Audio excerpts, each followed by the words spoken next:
سلام، امیدوارم که حال دلتون خوب باشه. آرزو هستم، به کانال من خوش اومدین. امروز آموزش این پیراهن هم دخترونه و هم پسرونه رو داریم که البته من برای پسرم بافتم.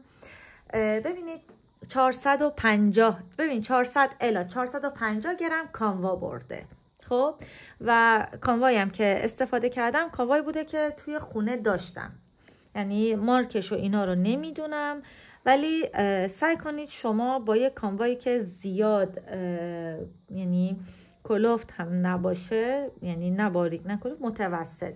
یعنی اگه یه کانوای 100 گرمی میگیرید سعی کنید که به متراژش هم توجه کنید. متراژش حدود 250 گرم، یعنی 250 متر باشه خوبه، یعنی اوکی هستش. اندازه این رو بهتون بدم. اندازه این برای 7 الی 8 سال هست. البته پسر من داره نزدیک 9 میشه، اما اندازش هستش، یعنی از 7 الی 9 سال اندازه هستش. کیلو هم بخوام بگم حدود 25 کیلو اینا بخواد باشه اندازه هستش. خب ببینید این حدود 37 سانت هست، 37 سانتی متر. قدش رو ببینید از اینجای سرشونه. بذار این رو این وریش کنم.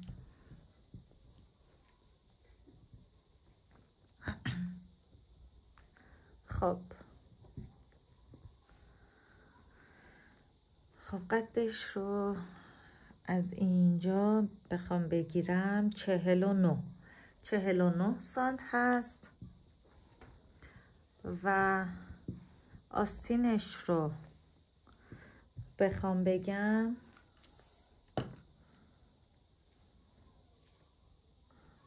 آستینش 10 سانت اندازش و اینم 14.5 سانت 14.5 سانت هست. خب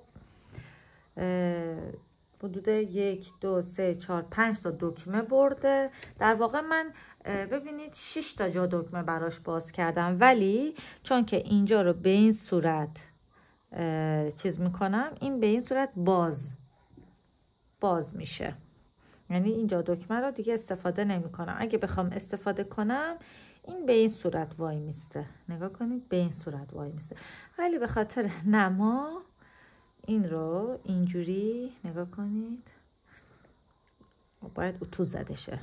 این رو به این صورت انجام میدم، نگاه کنید اینجوری.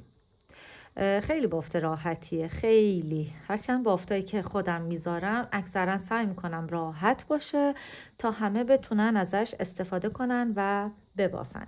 خب بریم که آموزش این کار زیبا رو با هم داشته باشیم. خب عزیزان بریم سراغ آموزش این پیراهن پسرونه خوشگل که پسرونه دخترونه هم نداره، یعنی هم میشه برای پسر و هم میشه برای دختر استفاده کرد. از این موتیف ها یعنی بافته میشه به صورت موتیفی هست. از قلاب شماره 3 استفاده کردم.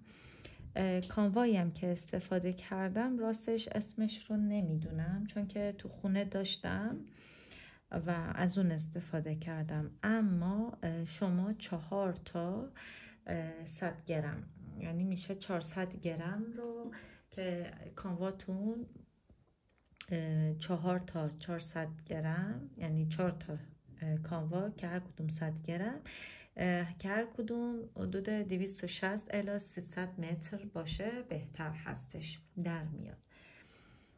و بریم که این موتیف رو براتون آموزش بدم. خب ببینید ابتدا حلقه جادویی میزنیم. خب به این صورت حلقه جادویی و 3 تا زنجیر، 1 2 3 تا زنجیر میزنم. حالا میام اینجا. خب داخل این 16 تا پای کوتاه میزنم. این هم جزو پای کوتاه من حساب میشه.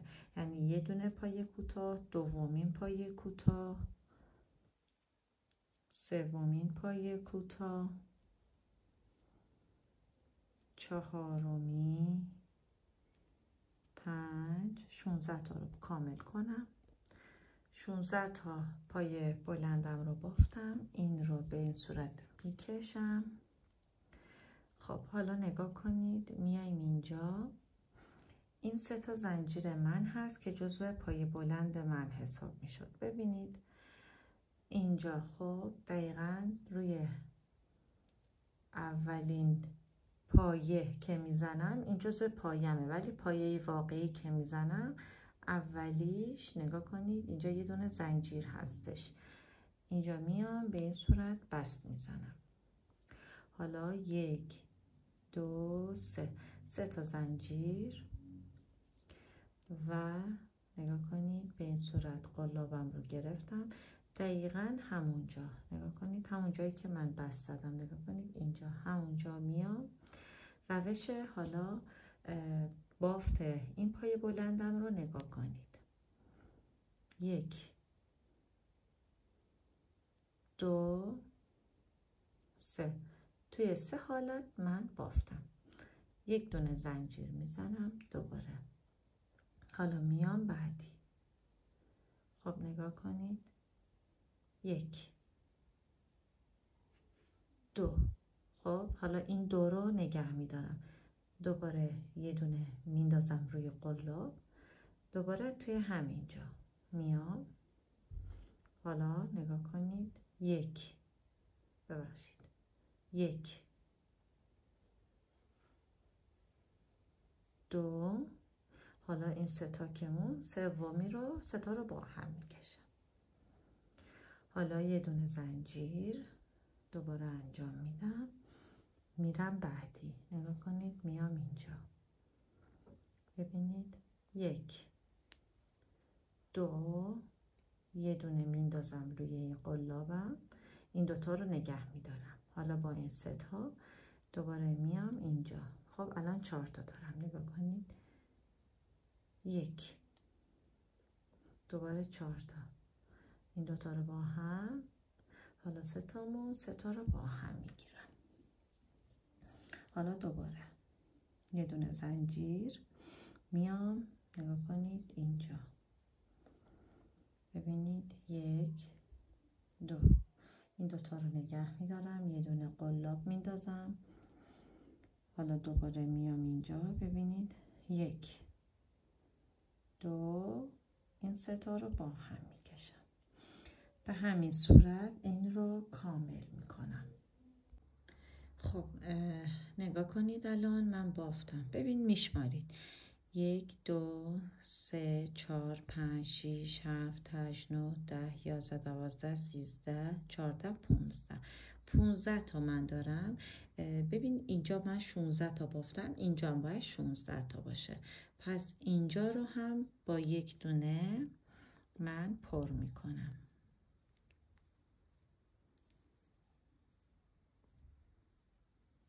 خب یه دونه زنجیر. حالا اینجا رو میبینید این قسمت میام از اینجا بست میزنم. حالا میرم اینجا، یعنی اولین جای خالی، زنجیرمون رو به این صورت نگاه کنید چیکار کردم. نگاه کنید اینجا یه دونه بست میزنم، یعنی زنجیر رو میارم اینور. حالا 1 2 3. این 3 تا هم جزو پای بلند ما حساب میشه. این اولین جای خالی که داریم پر میکنیم یه خورده فرق میکنه. الان بهتون میگم چه فرقی داره. ببینید اینجا خب نگاه کنید 1 2. این رو نگه میدارم. بعدی نگاه کنید 1 2. این 3 تا رو میام با هم میکشم. حالا 1 2. 2 تا زنجیر. خب دوباره ببخشید نگاه کنید 3 تا رو با هم زدم. حالا 1 2 3 تا زنجیر. حالا میام نگاه کنید این بعدی 3 تا زنجیرم رو زدم، میام بعدیش 1 2 نگه میدارم، بعدیش دوباره همینجا 1 2. الان 3 تا دارم.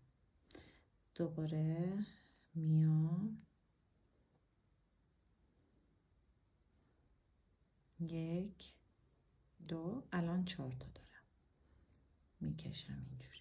فرقش با این همینه. ببین این اولی 3 تا 3 تا رو با هم یک جا میکشیم، اینجا 4 تا و بقیه همه 4 تاییه. 1 2 3 تا زنجیر میزنم. خب حالا میرم بعدی. نگاه کنید یک دونه نخ انداختم روی قلابم، میرم بعدی. ببینید 1 2 1 2 روی قلاب، دوباره باز میرم همینجا 1 2 دوباره بازی قلاب بکنید 1 2. این 4 تا رو با هم میکشم به این صورت. حالا 1 2 3 تا زنجیر، دوباره میام اینجا. خب ببینید 1 2 1 دونه نخ روی قلاب، دوباره از همونجا ببینید 1 2 دوباره نخ روی قلاب، باز از همونجا نگاه کنید 1 2 و این 4 تا رو با هم میکشم. خب به همین صورت این رو کامل میکنم. این هم باید 16 تا باشه. خب ببینید عزیزان، اینجا رو من الان کامل کردم به این صورت. حالا ببینید اینجا 3 تا زنجیر میزدم دیگه، اینجا یک دونه زنجیر میزنم، یک دونه روی قلابم میندازم. ببینید میام اینجا، نگاه کنید اصلا کلا خودش مشخصه کجاست. ببینید این قسمت میام این 3 تایی که با هم هستش رو یک جا با هم میگیرم. خب حالا 1 2 3 تا زنجیر، میام اینجا به این صورت. ببخشید نگاه کنید 1 2 3 تا توی 3 تا پای بلند میزنم. حالا میام بعدی، یعنی میگم بعدی پایه بعدی توی همینجا 1 2 3. حالا بدون اینکه زنجیر بکشم میرم خونه بعدی. اینجا این مدلی پای بلند میزنم 1 دوباره توی همینجا 2 حالا توی دوباره همینجا 3.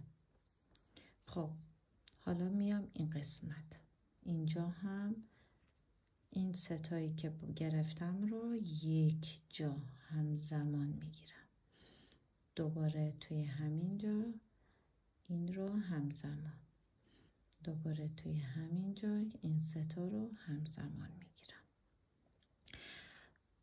به صورت دایره هستی که از دایره میخوایم به مربع تبدیل کنیم، به خاطر همین هستش که این روش رو میریم. خب حالا میام بعدی چی کار میکنم؟ اینجا چه مدلی رفته باشم این رو هم همین رو میرم به این صورت، به این صورت، اینم به این صورت. نگاه کنید. حالا گوشه مربع این قسمت نگاه کنید 1 2 توی 3 حالت پای بلند میزنم. اولین پای بلندم 1 2 3، دومین پای بلندم نگاه کنید 1 2 3، اینم سومین پایه بلندم، 1 2 2 تا زنجیر، دوباره باز توی همین خونه میام ستای بعدی رو میزنم چون که گوشه هستش. 1 اینم دومی و اینم سومی. یه لحظه نخ رو باز کنم.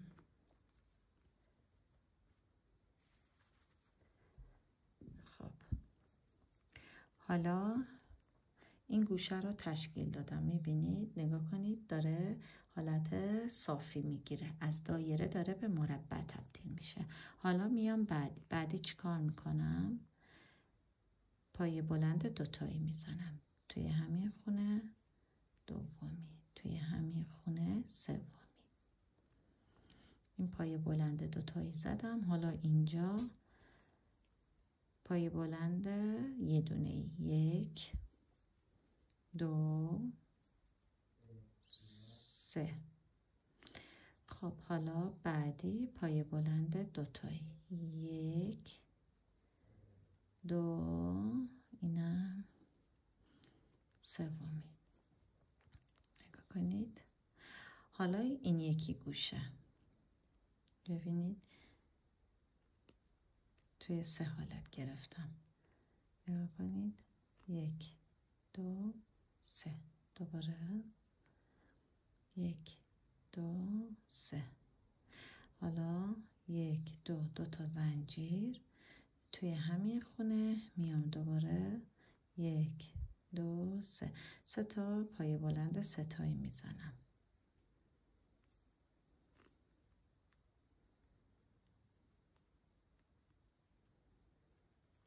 نگاه کنید داره حالت مربع رو میگیره.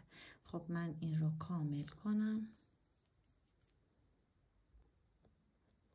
خب نگاه کنید اینجا رو.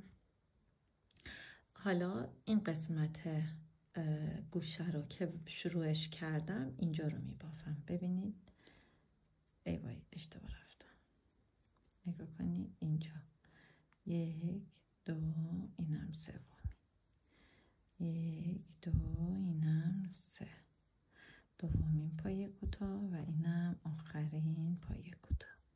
خب حالا یک دونه زنجیر میزنم، یه دونه نخ روی قلاب. نگاه کنید میام این زنجیرامه دیگه جزء پایه بلندام حساب میشد. میام روی این و به همین صورت این رو ستایی میگیرمش به این صورت. حالا 1 2 3 3 تا زنجیر میام اینجا پایه کوتاه پایه بلند دوتا، یعنی همون پایه بلند معمولی رو میزنم. حالا نگاه کنید این قسمت رو میبینید اینجا رو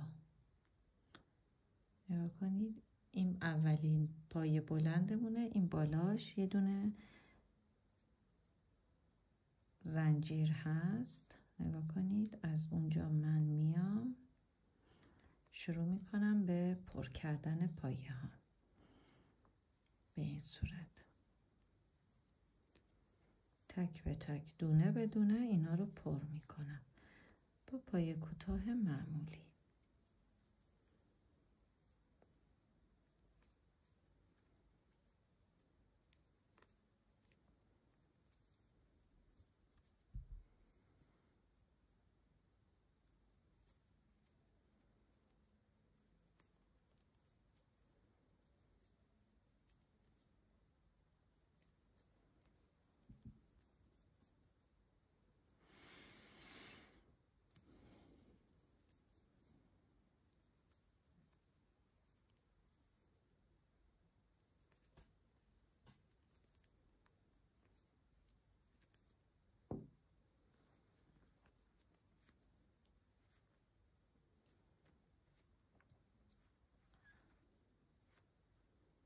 خب حالا رسیدیم به اینجا. نگاه کنید اینجا رو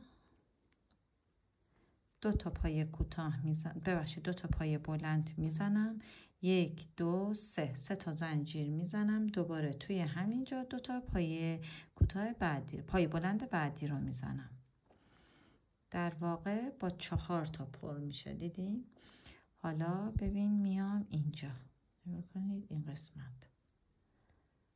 قسمت رو به همین صورت پر میکنم.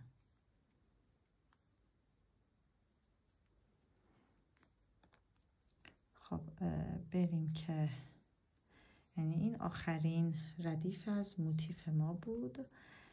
این قسمتش رو هم نشون بدم.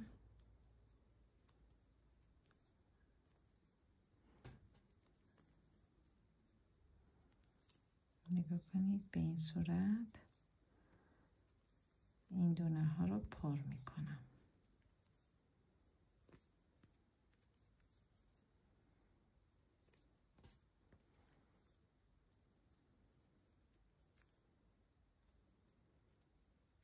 نگاه اینجا داخلش 2 تا پای کوتاه، پای بلند، چرا همش میگم پای کوتاه، 1 2 3 تا زنجیر، دوباره اینجا 2 تا پای بلند و نگاه میام اینجا به همین صورت بافتمون رو تموم میکنیم. خب برسم به اینجا.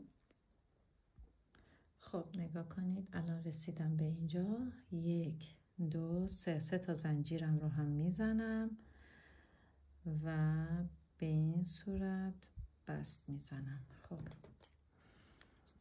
این رو قیچی کنم، اینم از این. ببینید این موتیفم، اینم از موتیفم. خب برای بافت این پیراهن یعنی بلوز 40 تا موتیف لازمه. در واقع ببینید به این صورت من وصلش کردم. نگاه کنید حالا اینجوری نواردوزی میخوام بکنم با پای کوتاه. ببین روش وصل کردن رو هم بهتون نشون میدم، اما یه لحظه ببینید چجوری من گذاشتم اینا رو. نگاه کنید پشت که همه هستش، یعنی 4 تا دونه 16 تایی میشه، یعنی یه مربع درست کردم و این رو هم اینجا رو هم نگاه کنید از وسط، یعنی این وسط رو ندوختم و به صورت یعنی باز گذاشتم. اینجا هم 2 تا 2 تا 2 تا و این قسمت که شد، نگاه اینجا رو من خالی گذاشتم. اینجا موتیفی که کامل بافتم رو به صورت نصف در آوردم. آستین هم نگاه کنید به این صورت من یعنی دوختم. ببینید اینجوری، این آستین کوتاه هستش. خب روش اینکه چجوری به هم وصلش میکنید رو هم بهتون بگم. این رو میتونید توی هر سایزی ببافید. اینی که من بافتم مناسب سایز 7 الی 8 سال هستش. شما حتی میتونید توی سایزهای خودتون ببافید. منتها من الان برای این 4 تا گذاشتم، شما میتونید برای خودتون اگه باشه 6 تا بذارید. حواستون باشه که موتیف هامون اینجا جفت باید باشه. بریم که این 2 تا رو با هم یعنی به هم دیگه وصلش کنیم. من از سوزن استفاده کردم. خب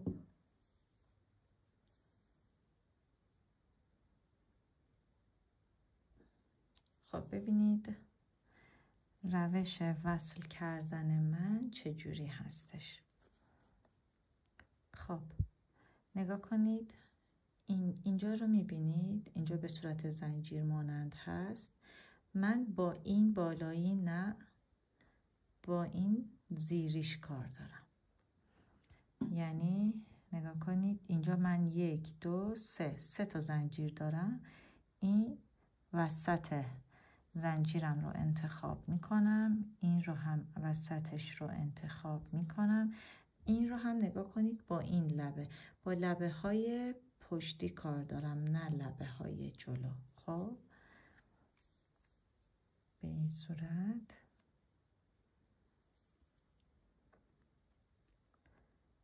نگاه کنید. این رو دوباره از اینجا یه دور دیگه میرم محکم کاری بشه. خب این رو هم میندازم اینجا که دیده نشه. ببینید به این صورت نگاه کنید اینجوری.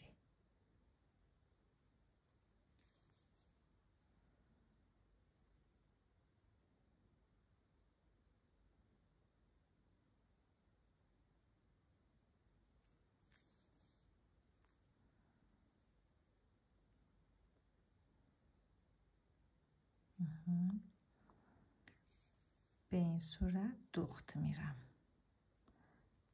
ببینید از اینجا میگیرم، اینم از اینجا.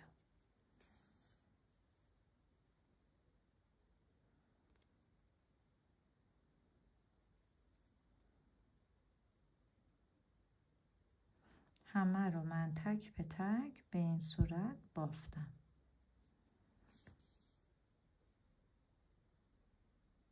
تا انتها.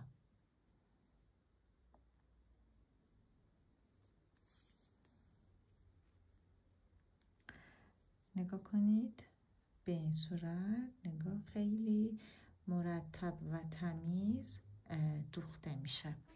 خب نگاه کنید حالا میرم که اول پایین لباس رو یعنی پایین بلوزمون رو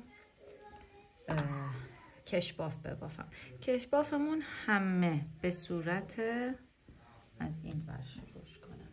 کشباف همه به صورت پای کوتاه هست، یعنی همه رو به صورت رفت و برگشتی پای کوتاه میزنم. خب نگاه کنید الان اینجا هستم. 1 اینم 2 به این صورت. ببینید همه رو اینجوری یه 5 الی 6 دور پای کوتاه میرم و برمیگردم.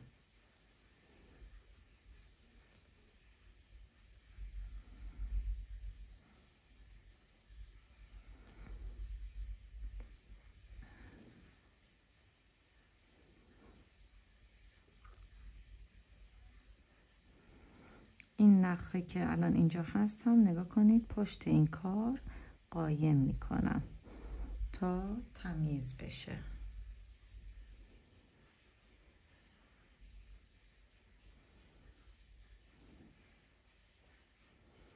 به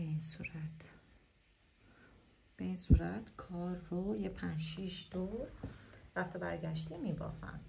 این رو تموم کردم میام به این سمت لبه لباس و بعد اینو تموم کردم میرم سمت این ور لباس و بعد آستین رو یک دونش رو نگاه کنید به این صورت من بافتم. این رفت و برگشتی نبود، این رو چون که خودش گرد هست رفت و برگشتی نمیشه، ولی این یکی آستین رو بهتون نشون میدم که چی کار کردم. نگاه کنید من الان اینجا 5 دور رفت و برگشتی رو پای کوتاه زدم، اینجا هم 5 یا 6 دور، بستگی به خودتون داره که کشبافتون رو چقدر میخواین بلند کنید. اینجا هم همینطور نگاه کنید، اینجا روش باز کردن جا دکمه رو هم بهتون نشون میدم. در آخر میریم سمت یقه. خب عزیزان همینطور که میبینید من این پایین لباس رو پای کوتاه زدم، اصلا کاری نداره. از اینجا نگاه کنید، از اینجا نگاه کنید شروع به پای کوتاه زدن کردم و 5 ردیف بافتم، یعنی 5 ردیف پای کوتاه زدم. 5 ردیف بود دیگه، 1 2 3 4 5 درسته. 5 ردیف پای کوتاه زدم و بعد از اینکه این پایین لباسم تموم شد پای کوتاه هم رفتم این لبه لباس جایی که دکمه میخوره، جا دکمه نه، جایی که دکمه میخوره. خب این رو بافتم. این هم دقیقا کاری نداره. چیکار میکنم؟ میام از هر کدوم از اینا نگاه کنید، از هر کدوم از اینا پای کوتاه میزنم. همین، خیلی راحت. و این رو هم بافتم. 9 ردیف من بافتم. نگاه کنید به این صورت. اینایی که الان اینجوری وای میسه اینا توی بخار همشون درست میشه، نگران نباشید. و حالا رسیدم به این یکی قسمتش. نگاه کنید، رسیدم به این یکی قسمت. خب و 6 ردیف رو بافتم و حالا میخوام جا دکمه بزنم. جا دکمه چجوریه؟ ببینید جا دکمه باید زمانی زده بشه خب که این قسمت هستید، یعنی توی قسمت یقه باید باشید. از اینجا، یعنی از پایین نباید جا دکمه رو بزنید، چون که ممکنه از پایین بزنید اینجا یا جا دکمه اینجا بیفته یا اینجا بیفته یا اینجا بیفته. ما از اینجا به ترتیب میزنیم، جایی که قرار دکمه بیاد رو میزنیم دیگه، آخرش هر جا افتاد همونه. خب ببینید جا دکمه رو من الان چند ردیف بافتم؟ 1 2 3 4 ردیف رو من بافتم. خب الان میخوام 5مین ردیف رو برم جا دکمه رو اینجا باز میکنم. 1 دونه زنجیرم رو میزنم، نگاه کنید، یکم میبافم،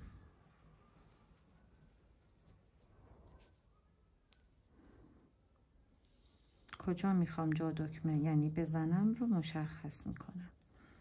ببینید جا دکمه باید از ابتدای یقه شروع بشه، نه از انتهای کار. از ابتدای یقه باید شروع بشه که بدونیم چند تا جا دکمه باید بخوره،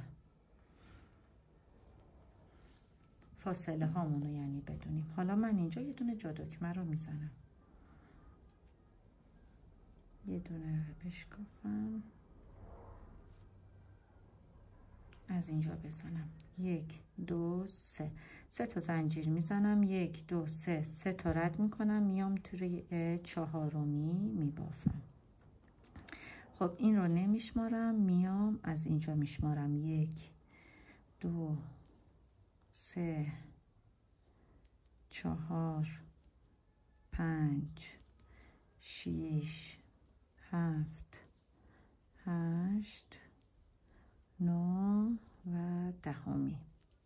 خب 10 تا فاصله گذاشتم، میشمارم. 2 3 تا زنجیر. حالا 1 2 3 تا رد میکنم، میام 4می.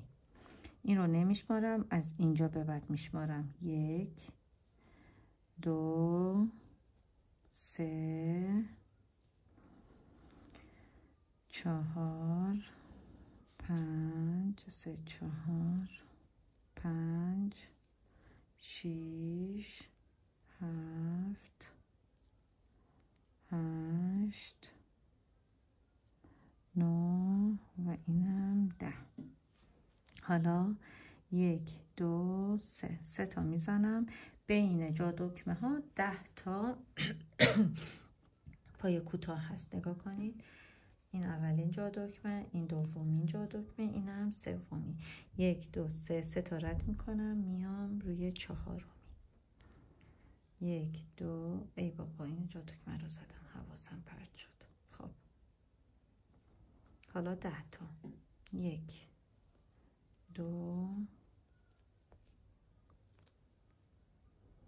3 4 5 6 7 8 9 و اینم 10. حالا 1 2 3 1 2 3 رد میکنم، اینم 4می. خب همین رو به این صورت تا انتها ادامه بدم. خب نگاه کنید آخرین جا دکمه من اومد به اینجا. اینجا رو هم ببافم، یک دونه زنجیر بافت رو برمیگردونم. خب حالا روش اون قسمتی که جا دکمه رو باز کردیم اون رو بهتون نشون بدم که به چه صورت باید بافته بشه.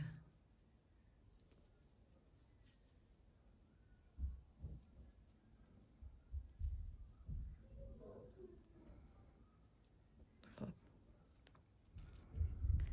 این رو ببینید من داخلش 1 2 3 تا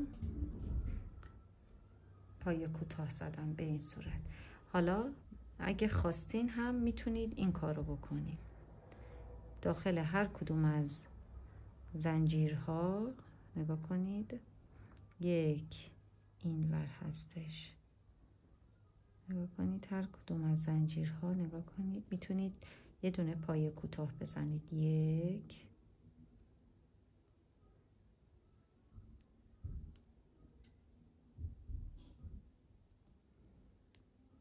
2 و اینم 3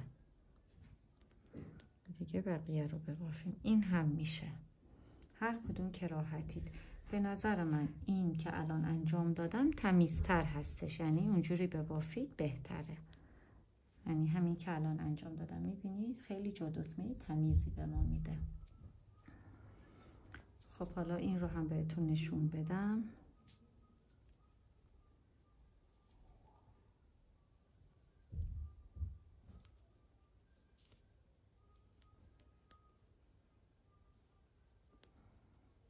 خب اینجا رو هم ببافم. خب حالا رسیدم به این، نگاه کنید 1 2